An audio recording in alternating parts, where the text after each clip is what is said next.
Voces de I presenta Voces para Todes, con Michelle González y Pam Sasha. Recuerdo que desde chiquita he vivido diferentes tipos de abusos en diferentes grados y todas estas cosas experiencias que he tenido como mujer. Pero el decir no me toques. Imagínate tú como mujer ahora la vivencia de una mujer trans. No por menospreciar lo que pasaste, sí. Pero siento que es más difícil la vida siendo una mujer trans. Hoy nos acompaña Frida Cartas. Ella es una mujer transexual feminista y resistente. Relata también su poderosa historia en el libro Cómo ser trans y morir asesinada en el intento. ¡Qué título tan fuerte! O sea, te quedas shock. Sí.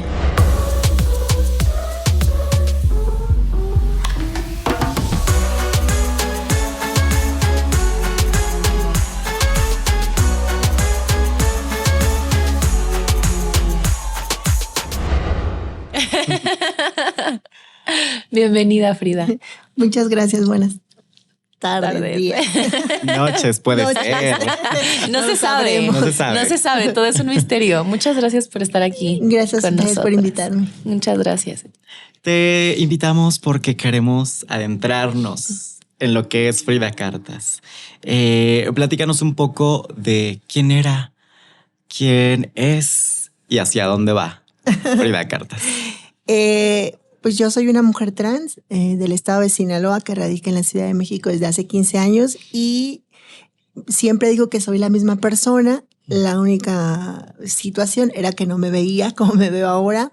Esto significa que tuve que hacer una expropiación de mi propio cuerpo para hacerlo compatible con muchas cosas hacia mi persona, ¿no? Hacia disfrutar de lo que disfruta cualquier otra persona, sea trans o no, que es la sexualidad humana.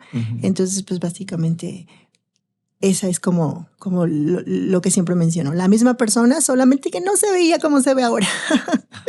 Pero como lo mismo, piensa lo mismo, siente lo mismo, hago lo mismo, solamente que ahora soy es más placentero todo, ¿no? Claro. Exacto, porque te vas descubriendo, vas sabiendo quién eres, hacia dónde vas, y eso creo que es parte de la madurez y parte de la vida. Oye, mencionabas que eres del norte. Sí. De Sinaloa. Sinaloa. De Mazatlán, de la playa. Qué hermoso es Mazatlán. Saludos a la gente de Mazatlán. A ver, cuéntanos, ¿por qué saliste de Mazatlán? De Mazatlán, pues salí huyendo. Okay. Porque siempre fui una persona distinta, ¿no? Nunca fui como este niño que la sociedad te dice que hay que hacer. Entonces hubo un momento en el que literalmente, como Shakira, tuve que mis piernas firmes para correr, por mi vida. Y entonces pues salí de allá y acá en la Ciudad de México encontré como el feminismo, encontré también a otras personas trans y dije, eso se llama, así es lo que me pasa, ¿no? Y entonces empecé como a acercarme a estos temas. Okay. Y me encanta que lo empezaste a hacer esta búsqueda desde las letras y como si eso hubiera sido tu forma de, no sé, como de contar tu historia, de expresar qué es lo que te estaba pasando. ¿Cómo fue que nació eso? Sí, siempre escribí. El 10 de mayo en las primarias yo escribía los poemas que nadie leía y que nadie quería escuchar. En casa siempre era como, mamá, escribí sí después, papá, escribí sí después, ¿no? Entonces, cuando empecé con el feminismo, pues es mucha lectura, ¿no? Y entonces yo empezaba a escribir para hacer como una especie de traducción de textos e interpretación, ya sabes, como de tema más complejo a explicarlo a través de columnas más aterrizados, ¿no? Entonces, un día empecé a escribir como por sugerencia de mi terapeuta este proceso trans que yo ya venía viviendo, pero que no sabía cómo nombrarlo y que no sabía que era como esto, ¿no? Okay. Y entonces me salió un libro. Wow. Me salió un libro y ahí está, escrito como bien dices. ¿Cuál fue el primer libro? El primer libro no es sobre tema trans, fue un premio que gané en la preparatoria sobre poemas, y el segundo, que es cuando esta autobiografía de cómo fue que hice esta expropiación del cuerpo que les decía al principio. ahí está plasmado en ese segundo libro. ¿Ese cómo se llama? Este se llama Cómo ser trans y morir asesinada en el intento, Qué que es título tan bastante fuerte. Demasiado fuerte. Hay gente que me dice, qué feo el título. Digo, si para ti es feo como leerlo, imagínate lo feo que es para nosotras vivirlo. Claro que Wow. sí, no, y todos los días estar cuidándote, o sea, creo que es muy difícil y me gusta el título, o sea, sí creo que es muy fuerte, Y pero es está necesario. intervenido, es un título intervenido porque es como muchas veces nos dicen, ¿no? ¿Cómo ser esto? Y no morir en el intento. Sí, exacto. Pero nosotros sí morimos asesinadas, que es como lo feíto del tema. Cuéntanos un poquito de este libro, ¿a dónde te llevó o por qué lo quisiste escribir? Estaba en un proceso muy álgido, muy complicado de terapia, ¿no? Porque estaba con una depresión y con ideas suicidas, una cosa muy, muy, muy complicada. Entonces, este tema este libro es como fuego, lo tomas en tus manos y te va a quemar, pero después viene como un remanso también, o sea, va del ensayo al artículo, del ensayo al artículo, con sus tintes autobiográficos. Es un libro igual que el segundo, autogestivo, sin editorial. Pues nada, pasa como de la rabia, te digo, al dolor, del dolor, pero nunca deja como esta pluma que es el proceso, ¿no? De decir que yo tengo derecho a la existencia, a la vida, a la felicidad, al placer, ¿no? A vivir la sexualidad, porque todas las personas pues somos sexuadas desde que nacemos hasta que morimos, ¿no? Entonces ahí está. Hasta de mi ave hablo en este libro. ¿Esto es una mariposa? Esto es una mariposa, sí. Me encanta. Qué bonito está el arte. Los dos diseños los hizo un ilustrador que se llama Popper, que es de Puebla. ¿Popper? Popper. Wow. Él hizo, yo nunca sugerí, él lo creó. Él lo creó con lo que tú le mostraste. Sí. Qué bonito. Y hace muy buen match, creo. Sí, los dos tienen como esa combinación del azul y el rosa, que además es La los bandera colores. trans, sí. Exacto. Sí. Yo te quiero preguntar, ¿qué es el feminismo interseccional? Mira, el feminismo interseccional, ha servido justo para el tema trans porque había un feminismo que, bueno, fue como nació, que hablaba de la mujer como el ser universal y también hablaba como de homogenizar las experiencias, ¿no? Okay. Se creía que todas vivían las mismas violencias, la misma opresión, solo porque eran mujeres. Entonces, a ese feminismo le llamaron como hegemónico, o blanco, o colonizador. Y entonces vino este feminismo interseccional que es como decir, a ver, no, la opresión no es la misma y no es universal, ¿no? No solamente por el hecho de ser mujer, sino hay una diferencia en cuanto a ser una mujer europea, una latina, una musulmana, una religiosa, una de una comunidad indígena, una adolescente, ¿no? Una ama de casa, una estudiante. Entonces, el feminismo interseccional vino a aportar como a romper un poco como con la idea de la mujer universal. Y hablaba de la orientación sexual, ¿no? Mujeres lesbianas, y fue cuando tocó el tema también trans, porque cuestionaba que la opresión de género no era la única, ¿no? Que había otra opresión por raza, ¿no? Por ejemplo. Entonces también se conoce también como feminismo de personas racializadas. Tiene otro nombre que puede ser feminismo decolonial o feminismo antirracista. Es básicamente como lo mismo. Ajá.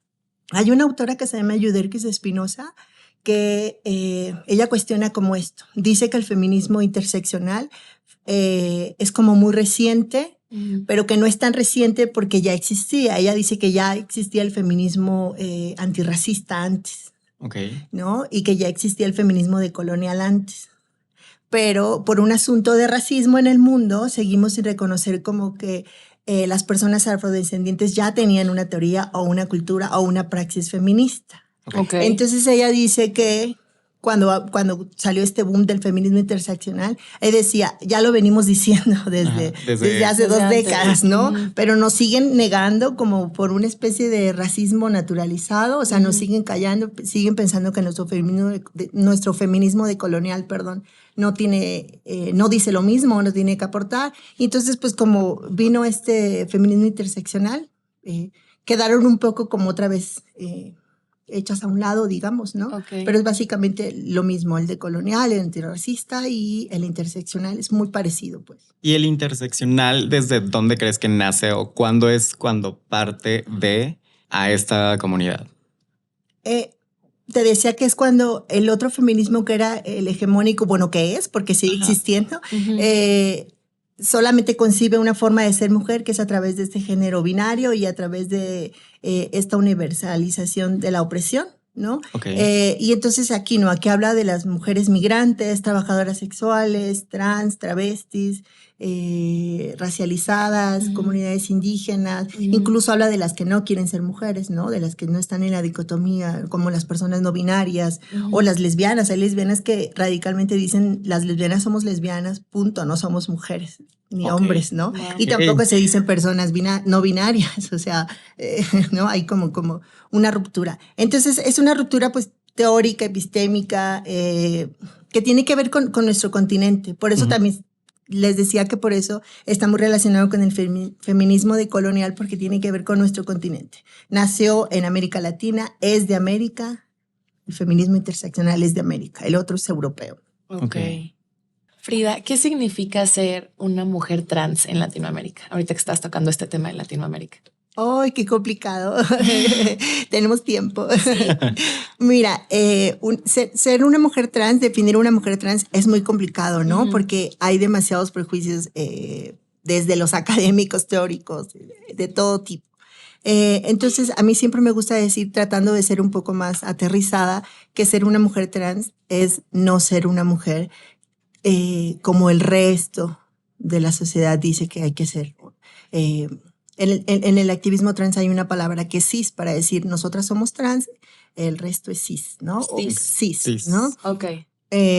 Entonces, no solamente, yo voy un poquito más allá, me gusta decir que las mujeres trans somos experiencias en plural, ¿no? Okay. Porque habrá quien te diga, yo era Carlos y ahora soy Carla, o sea, era niño y ahora soy niña.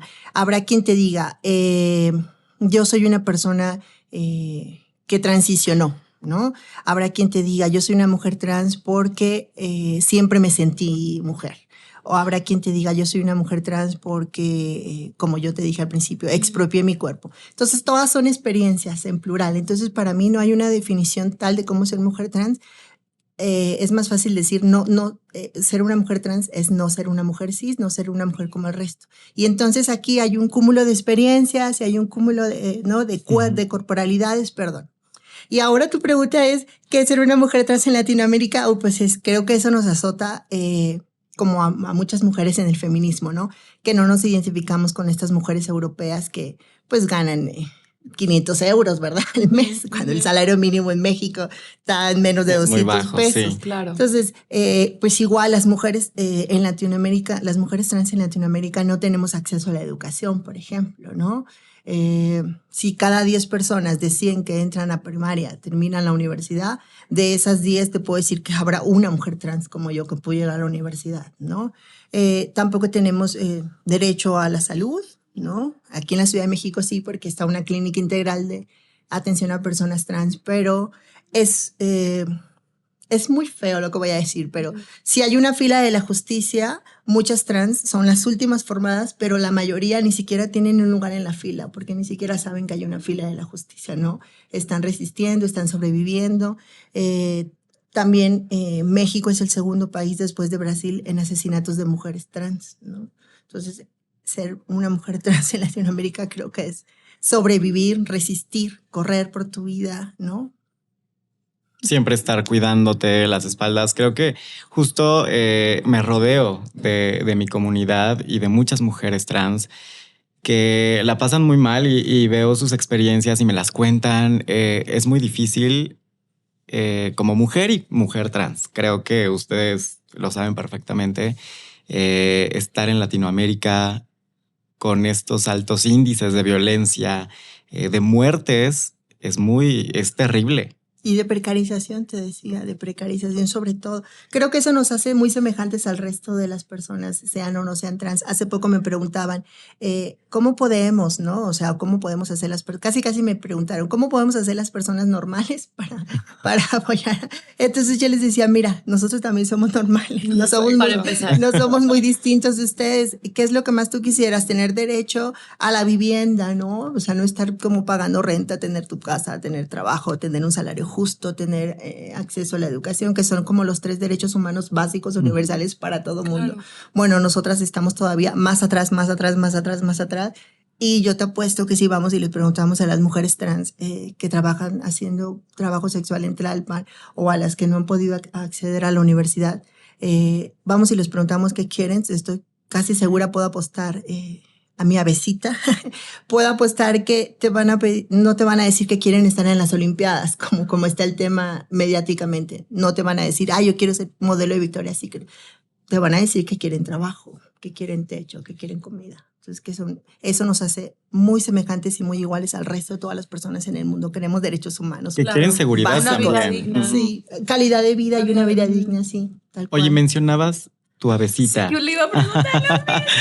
Sí. Se llama Alfonsina y está en el libro también, es el Ok. capítulo 11. ¿Por qué Es una ave, Alfonsina? es una por Alfonsina Storni, la Ok. poeta argentina. Perfecto. Porque ella que te inspiró, porque Porque cuando yo me hice de Alfonsina, no me llamaba Frida y no tenía esta visibilización trans. Entonces, Alfonsina vivió conmigo como ese proceso Ok. y vivió todo lo que vive un ave. Murió hasta de viejita. Entonces, fue mi primer tatuaje y está escrito en el capítulo. Entonces, fue como mi parte femenina acompañada Ajá. con la ave, porque era hembra.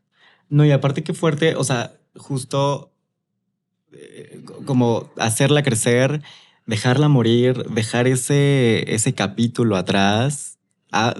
Me imagino que fue fuerte. Fue fuerte. Te digo que este libro es muy interesante. Está liberado en internet. Ustedes lo Ok. pueden googlear y lo pueden descargar en PDF. Ahí lo voy a agarrar.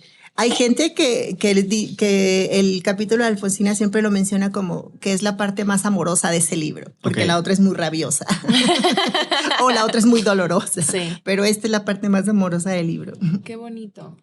¿Y cómo crees tú que convergen esta lucha del feminismo con el transfeminismo? Es un debate encarnado bastante violento, Ujú. ¿no? Y que yo muchas veces me quiero mantener al margen, pero de pronto sí digo, no, a ver, calma, ¿no? Claro.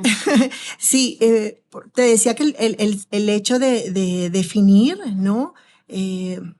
Crea como una especie de superioridad. Hay personas que legislativamente, sobre todo en la Ciudad de México y en esta nueva administración, hay muchas diputadas y diputados sumamente transfóbicos Sí, lo he visto, que sí. están haciendo todo lo posible por vetar las pocas leyes trans que hay, ¿no? Como la Clínica Condesa, como tener acceso ahí, a la identidad de género. Pero yo creo que las mujeres trans no somos competencia. ¿No? No somos iguales que las mujeres cis, pero es que ni las mujeres cis son iguales entre sí. Mi mamá no es igual que mi hermana. Exacto. Mi hermana no es igual que mi abuela, ¿no? Esto que les decía que tiene un poco que ver con el feminismo interseccional. Reconocer la diversidad, la pluralidad, perdón. Entonces, me gusta decir que no somos competencia, entonces no sé por qué nos ven como esta rivalidad, como que te voy a quitar derechos, o sea, ni tú mereces más, ni yo merezco más, ¿sabes? O sea, Sí. no es una competencia y me parece que así es como se está tomando y viviendo, ¿no? Como una competencia. Y creo que, o sea, lo que toca sí es muy, muy cierto y es por qué no se unen para hacer más grande esta fuerza y poder tener más derechos, o sea, y poder tener esta posibilidad de vivir bien, vivir en paz, vivir sin miedo.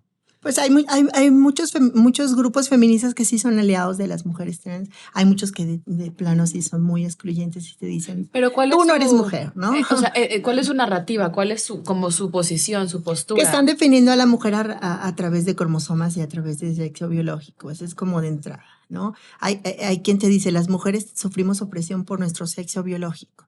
Entonces eso rompe y desconoce lo que te he estado contando, que tiene que ver con alguien que te dice, una mujer afro te dice, yo he sido más oprimida por ser negra Claro. que por ser mujer, ¿no? O una musulmana capaz que te dice, yo he sido más oprimida por mi creencia religiosa que por ser mujer. Entonces, este feminismo hegemónico no quiere reconocer que hay una diversidad y un lenguaje que también incluye a las mujeres trans, ¿no? Y cuando hablo de lenguaje no me refiero solamente al nombrarlos, sino también a los códigos, los patrones, las culturas, los símbolos, los roles, los papeles sociales. Por ejemplo, es muy común que escuchemos decir a las personas, sobre todo que no les gusta debatir, te dicen, no me vengas con tu teoría queer o con tus modernismos o con tus cosas. Sí. Ser mujer es tener vagina, ser mujer es un sexo cromosómico y punto, ¿no? O gente muy religiosa que te dice, Dios hizo al hombre y la mujer y punto, ya, ¿no? No hay nada. Creencia. Entonces yo siempre se las regreso con otra pregunta, diciendo, bueno, entonces, ¿para qué pides derechos? ¿Para qué pides garantías al Estado? Si tú crees que las personas somos genitales o somos biología, vete a vivir dentro de un laboratorio del IMSS y no en la sociedad donde somos cultura, lenguajes, roles sociales, funciones, patrones. Diversidad, conductas, a fin de cuentas. ¿no? Sentimientos. Sentimientos también, claro. Pues sabes que hay otra de las consignas muy transfóbicas que te dicen, ser mujer no es un sentimiento, te dicen las feministas excluyentes. Y yo les digo, bueno, si no es un sentimiento, ¿por qué está hasta tipificada la violencia psicoemocional? ¿Por qué llamamos agresión a la violencia emocional de las parejas? Porque ahí estamos aludiendo a los sentimientos, ¿no? Exacto. Entonces creo que sí, que bien como dices tú, también es un sentimiento, sí, también lo es. Y muchas mujeres trans te dicen, yo siempre me sentí mujer, y como te decía, no tienen herramientas discursivas o filosóficas o teóricas para nombrarlo. Lo que ellas quieren decir con el yo siempre me sentí mujer, no solamente es un sentimiento, hablan de un sentido de pertenencia. Que eso es identidad. La antropología lo dice perfectamente, la sociología, la lingüística, la psicología también habla de identidad, por ejemplo. ¿Y tú por qué crees que existe como esta, no sé, esta resistencia, el estar tan cerrado, y no sé, incluso hasta con lo que dices, como hasta este odio? Como... Sí, es un discurso de odio. Es un discurso de odio que además viene de la iglesia y viene como de esta herencia de creer que hay una superioridad de raza o de clases en el mundo, ¿no? Yo soy superior a ti, ¿no? Porque yo sí soy normal, porque yo sí nací y respeté como esta creación de Dios, o yo sí soy como esta mujer que sabe hablar de violencia, ¿no? De opresión, de violencias, como que yo tengo más rango. Sí, eso es superioridad y me parece que la superioridad es una cuestión de odio. Claro. Yo no lo quiero mencionar porque a lo mejor es muy fuerte para el podcast, pero esto tiene que ver mucho con las ideas de raza pura aria que Hitler en algún momento pensó que las razas habían que mejorarse y que había alguien superior, ¿no? Sí, no. Entonces, pues sí, cuando hablamos de discurso de odio hacia las mujeres trans, literalmente es como si nos quisieran exterminar. Sí, no, y creo que justo esta lucha es para ganar estos derechos que se merecen. O sea, yo no veo el por qué quitárselos, el por qué decir tú eres menos, tú vales esto. O sea, ¿por qué una persona, y también me ha tocado en mi ambiente LGBT, como persona gay, drag queen, que también me dicen, es que tú por ser femenino no mereces esto y tú por ser amanerado eres menos. Entonces creo que de alguna u otra forma entiendo obviamente no lo voy a entender porque somos pieles diferentes y somos sentimientos diferentes, pero creo que si el mundo dejara de meterse en la vida de las otras personas y que todos tuviéramos derecho a todo, seríamos un mundo mejor. Mira, dijiste algo sumamente interesante que tiene que ver con esto que les decía. Sí, como dice este feminismo mayoritario, porque es un feminismo mayoritario, el predominante, el hegemónico. Si fuera verdad esto que dicen, que todo depende o todo se basa en el sexo biológico, con lo que acabas de decir, ellas mismas se contradicen porque hay muchas mujeres de sexo biológico, vamos a decirlo, entre comillas, que no son nada femeninas. Exacto. Y reciben un montón de agresiones por ser masculinas, justo. Y entonces estas personas transfóbicas te dicen, la feminidad y la masculinidad es una performance, es un show, ¿no? Sobre todo para las que hacen drag queen, ¿no? Que te dicen, no, una mujer no anda por la calle con el tacón y eso es como fantasía o eso es como ofensivo, o eso es como, ¿no? Entonces, ellas mismas se están contradiciendo ahí porque si respetaran eso mismo que propone, que es el sexo biológico, ¿cómo explicas la violencia de las mujeres a las que llamas marimachas? Exacto. A las que llamas masculinas, vatos, ¿no? En México tenemos, por ejemplo, a Ana Gabriela Guevara, que es sumamente atacada en redes, en todos lados, porque no es una mujer femenina, ¿no? Sí. No es este estereotipo de Barbie, como todo esto. Y justamente ahora, tocando el tema que mencionaste ahorita, creo que es muy fuerte porque justamente también a mí me dicen, es que ¿por qué haces a una mujer con estas pestañas o con las uñas?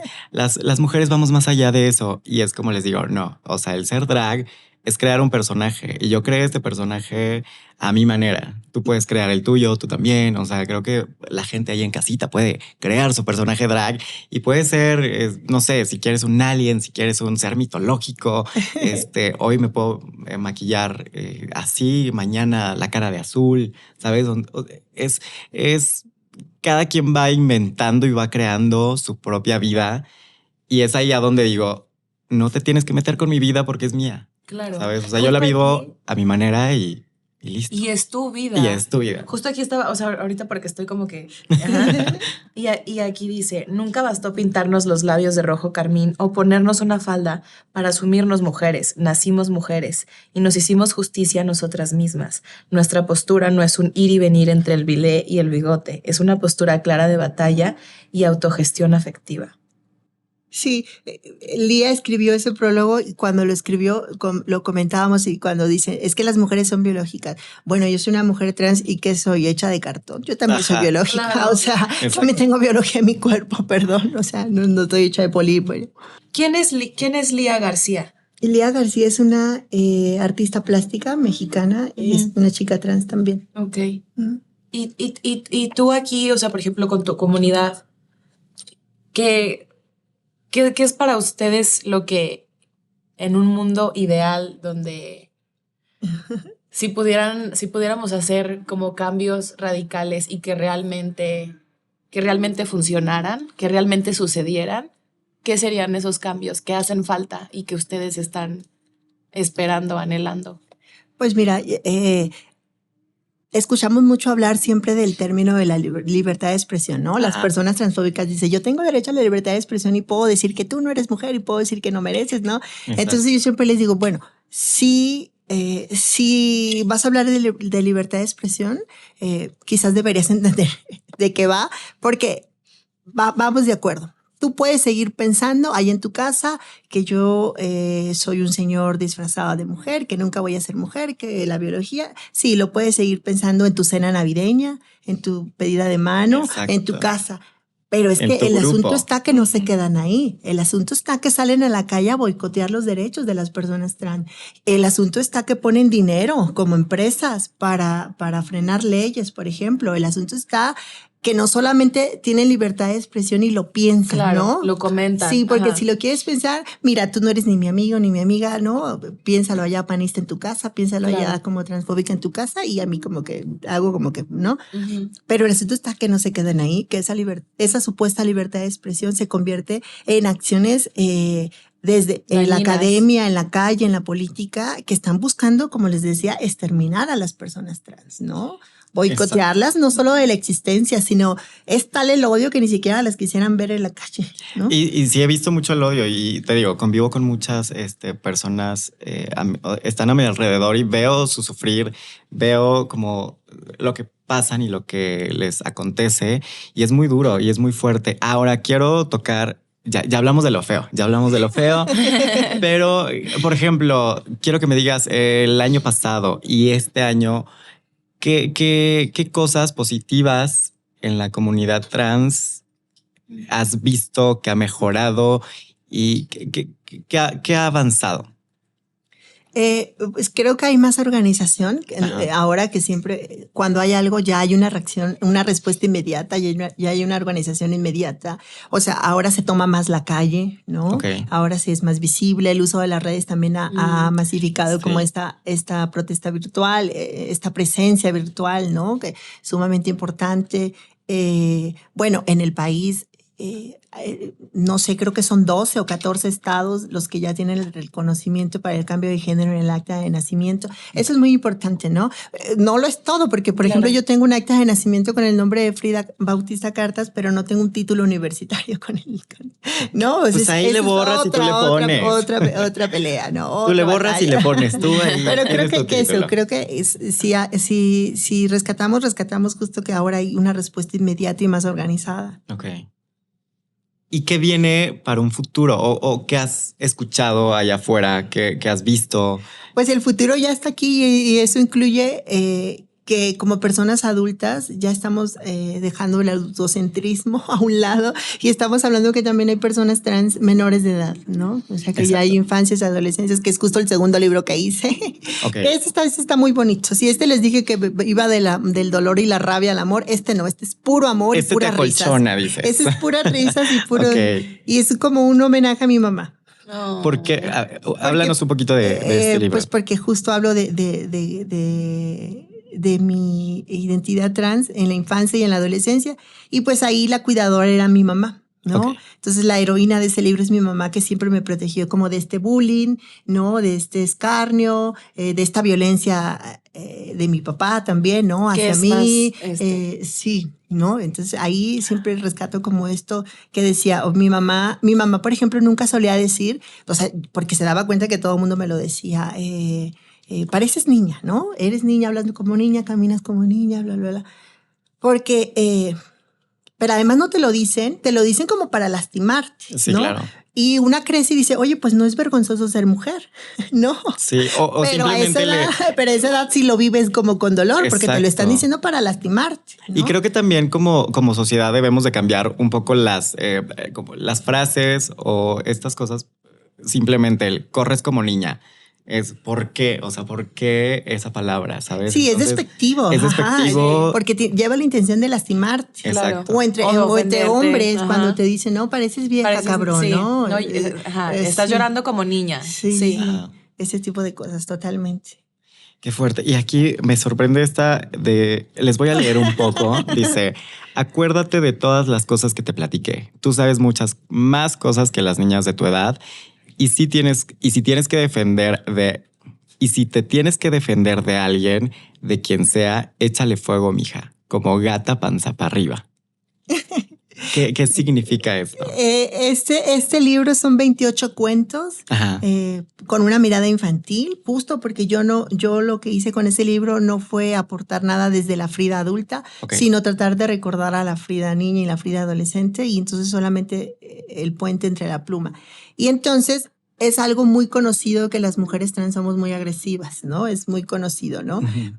Dijera mi terapeuta, pues sí, porque recibieron violencia desde la infancia, que la única manera que tuvieron de sobrevivir o de no dejarse morir es como siendo esta persona en la que siempre tuvo que estar ciscada, ¿no? A la defensiva. O a la defensiva, sí, ¿no? Habemos muchos que tuvimos incluso violación en la infancia, ¿no? Abuso sexual, que eso nos hace como muy semejantes con el resto de las mujeres cis, ¿no? Las mujeres trans también hemos sido mujeres violadas y abusadas sexualmente en la infancia, ¿no? Entonces, esta frase que leíste, te faltó leer, que es de La Reina del Sur, de Teresita Mendoza, la Reina del Sur, porque es lo que le dice a su hija de 10 años, porque Teresita Mendoza tenía una hija y la niña era como muy viva, muy bebaracha, ¿no? Para su edad. Entonces le decía, defiéndete como gata panza arriba, que era lo que mi mamá me enseñaba siempre, ¿no? Había que defenderse como gata panza arriba. Qué fuerte. Y creo que al final el poder tener esta conversación, lo que me deja, lo que me regala es que al final somos mujeres y tenemos una lucha como mujeres que va más allá de estas etiquetas. Si realmente, lo que decías tú al principio, o sea, si realmente como que despejamos toda esa mierda que está a nuestro alrededor y que nos consume y que nos dicen y que muchas veces es lo que nos enseñan y con lo que la gente crece, ¿no? Con estas idealidades, con estas mentalidades e ideologías. Creo que ahí es donde vamos a encontrar que realmente nuestra lucha es por otras cosas y no y no por este sello de cromosómico que no se ve a simple vista. Exacto. Porque cuando yo salgo a la calle, o sea, yo también estoy cansada de que me subo a un taxi y el taxi también empieza a preguntar, ¿es casada? ¿Es soltera? ¿Dónde va? Sí, no, claro. Que el vecino me baje y no me diga buenos días como le dice al resto de los vecinos señores, sino que a mí, vecina, buenos días. No, el tono de voz hace la diferencia, ¿no? Entonces, una también se cansa de vivir el sórdido acoso y a veces no tan sórdido acoso, ¿no? O en el transporte público, o sentir el peligro de que te ven caminando sola. A mí me encanta caminar sola, ¿eh? O sea, yo voy al cine sola, al teatro sola, me invito a un café y un pastel sola, siempre camino y es muy incómodo no poder caminar sola porque siempre va a haber un señor que te sigue tratando de saber por qué tan solita, Exacto. ¿no? Entonces, digo, ahí el señor ni siquiera sabe si soy o no soy trans, claro, ¿no? Claro. Y entonces eso nos hace muy afín, por ejemplo, a ti, a mí y al resto y a un montón de mujeres, ¿no? Y eso es lo que voy, o sea, como de poder decir, güey, tenemos tantos problemas como mujeres que van más allá de estas tonterías que si nos quitáramos esa mentalidad realmente podríamos radicar. O sea, en vez de andar viendo cómo hacemos leyes para que ustedes no tengan lo que tú dices, derechos básicos, ¿por qué no podemos unir esas fuerzas para que como mujeres podamos dejar de vivir todas estas cosas que vivimos todos los días? Que no puedes estar en una esquina pidiendo un taxi, esperando tu Uber, porque tienes a tipos morbosos, pervertidos, que se sienten con el derecho de agredirte, de insultarte, de decirte cosas por cómo te vistes, simplemente porque estás, porque existes, porque eres mujer y porque estás ahí en ese momento. Y hay una lectura social sobre tu cuerpo feminizado, ¿no? O sea, eso también es sumamente importante. En el caso de las mujeres trans, ¿no? Porque cuando tú sales a la calle... las personas no están leyendo cromosomas, están leyendo lo que ven, ¿no? O sea, hay una lectura social y eso también implica que hay un papel, una función social. Antes de que nos vayamos, qué bueno que me acordé. Esto tiene que ver con el tema de la identidad de género que escuchamos constantemente siempre. Te dicen que la identidad de género es la autopercepción. Es que yo soy una mujer trans porque yo así me veo o yo así me siento. No es toda la verdad completa, ¿no? Está esto que te digo, también están las lecturas sociales que la sociedad me pone, ¿no? Yo, por ejemplo, no soy una persona heterosexual, me considero una mujer bisexual. Entonces, pero cuando yo salgo a la calle del brazo de mi novio y de su hijo, para la gente somos una familia heterosexual o yo soy una mujer heterosexual que hace maternidad y yo ni hago maternidad, solamente cuido al hijo de mi novio a veces, no soy heterosexual. Entonces, esto representa que hay una lectura social sobre mí y sobre mi cuerpo. Claro. Entonces, para las mujeres trans no está completada esta expresión, ¿no? Identidad de género no solamente es cómo me percibo, sino también es cómo la sociedad, el lugar que me da, el papel que me da, la función que me asigna, ¿no? El rol que desempeño, ¿no? Es que, parece. Porque digo, tienen que cargar muchísimas cosas, ¿sabes? O sea, y creo que algo que me ha enseñado esta charla y esta plática justamente es eso. Es como, si no es tu cuerpo, no opines sobre los demás. Sí. Entonces, creo que con eso podemos cerrar. Sí. Algo que quieras agregar. Gracias. Gracias por esta plática, gracias por lo que nos compartiste, gracias por lo que nos dejas. Y justo lo que dices tú, recordar que en la inclusión está la igualdad y en los colores la diversidad, en los diferentes colores la diversidad. Así que Exacto. Muchas gracias. Gracias a ustedes. Gracias por estar aquí, Sí. Frida. Nos has abierto los ojos. Sí, en serio que sí. Y moviste muchísimas cosas porque, yo, por ejemplo, tantas cosas que doy por hecho porque no las vivo. Entonces, escucharlas desde otra voz, desde otra perspectiva, es así como...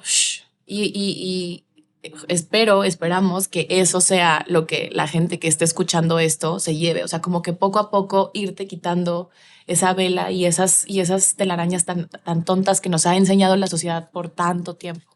Y recuerden, la sociedad está evolucionando. Y pues nada, con eso nos despedimos este día. Mi nombre es Pam Sasha. Yo soy Michelle González. Frida Cartas, muchas gracias por invitarme. No, Muchas gracias a ti. gracias. Y no olviden seguirnos en nuestras redes sociales, que es iOnline Latino. Gracias por Chao. escucharnos en otro episodio de Voces. Chao.